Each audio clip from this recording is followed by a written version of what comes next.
السلام علیکم ورحمۃ اللہ تعالی وبرکاتہ۔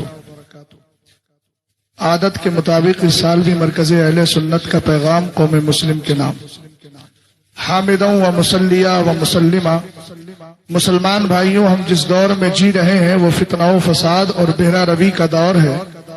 ہر طرف سے دین و سنیت پر حملے ہو رہے ہیں۔ دشمنان اسلام ہماری نسل کے ایمان و عقیدے اور عزت و آبرو کو برباد کرنے میں لگے ہیں۔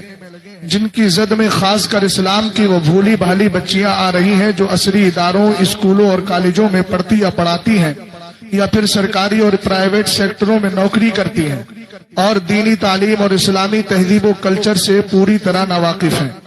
اور یہ سب کچھ آزادی نسواں کے نام پر ہو رہا ہے، جس کے اعتبار سے لڑکیوں کا بے پردہ نکلنا،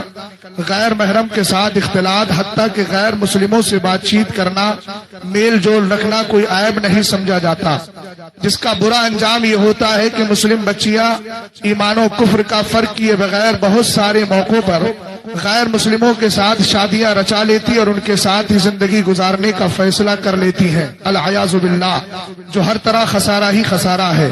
اور اس کی وجہ سے گھر، خاندان اور پوری قوم کو شرمندہ ہونا پڑتا ہے۔ اس گناہ میں اولاد کے ساتھ گھر والے بھی برابر کے ذمہ دار ہیں، چونکہ حدیث پاک کے مطابق ہر شخص اپنے ماتحت لوگوں کا ذمہ دار ہے۔ کوتاہی برتنے کی صورت میں کل بروز قیامت اس سے بھی سوال ہوگا۔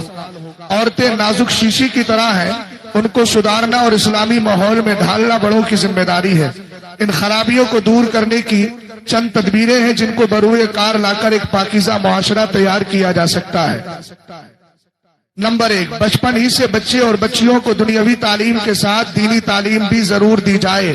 جس کی صورت یہ ہے کہ محلے اور بستی میں موجود مسجد و مکتب کے اساتذہ سے مذہبی تعلیم و تربیت دلوائی جائے۔ نمبر 2، ماں باپ خود بھی نیک اعمال کریں اور اپنی زندگی اسلامی ماحول میں گزاریں اور بچوں کو بھی اسی ماحول میں پروان چڑھائیں، چونکہ بچے شعوری اور غیر شعوری طور پر ماں باپ کی بات سے زیادہ ان کے کردار کو لیتے ہیں۔ نمبر 3، ماں باپ خود بھی گاہے بگاہے بچوں کے ذہن و فکر کا جائزہ لیتے رہیں کہ کہیں اسکول کے ماحول نے ان کی فکر کو خراب تو نہیں کر دیا ہے، اور موبائل کے بیجا استعمال سے بچوں کو دور رکھیں۔ نمبر 4، ان کے اخلاق و عادات، رہن سہن اور ہمجولیوں پر بھی نظر رکھیں کہ کہیں کہ انسان ماحول کی پیداوار ہے، جیسا ماحول پاتا ہے ویسا ہی کرتا ہے۔ نمبر 5، ماں باپ بچوں پر ہر درجہ بھروسہ نہ کریں بلکہ خود بھی عقل سے کام لیں، چونکہ شیطان ہر لمحہ بہکانے میں لگا ہے۔ حدیث پاک میں ہے، شیطان انسان کے جسم میں ایسے ہی دوڑتا ہے جیسے خون رگوں میں دوڑا کرتا ہے۔ نمبر 6، شادیوں کو آسان بنائیں، چونکہ حدیث پاک میں ہے بہترین شادی وہ ہے جس میں کم سے کم خرچ ہو۔ نمبر 7، اولاد کے بالغ ہونے پر ان کی شادیوں میں جلدی کی جائے، چونکہ حدیث پاک میں ہے 3 چیزوں میں دیر نہ کرو، نماز میں، جنازے میں اور مناسب رشتہ ملنے پر بچی کی شادی کرنے میں۔ نمبر 8، بھلائی کا حکم دینا اور برائی سے روکنا اس امت کا خاص وصف ہے، لہذا ماں باپ کے ساتھ مل کر محلے، پڑوس، قبیلے اور بستی کے بااثر لوگ اس پر خاص طور سے دھیان دیجیے گا۔ لہذا ماں باپ کے ساتھ مل کر محلے، پڑوس، قبیلے اور بستی کے بااثر لوگ کفار کے چنگل میں پھنسی ہوئی بچیوں کو راہ راست پر لانے کی بھرپور کوششیں کریں کہ کسی ایک کو راہ راست پر لانا سرخ اونٹ ذبح کرنے سے بہتر ہے۔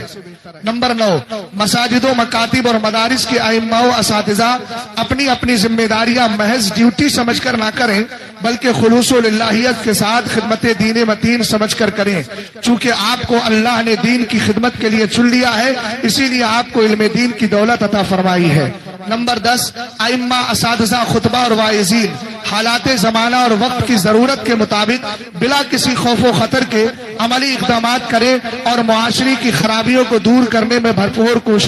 کوشاں رہیں اور ان امور کو انجام دینے میں مرکز اہل سنت بریلی شریف کی رہنمائی بھی لیتے رہیں۔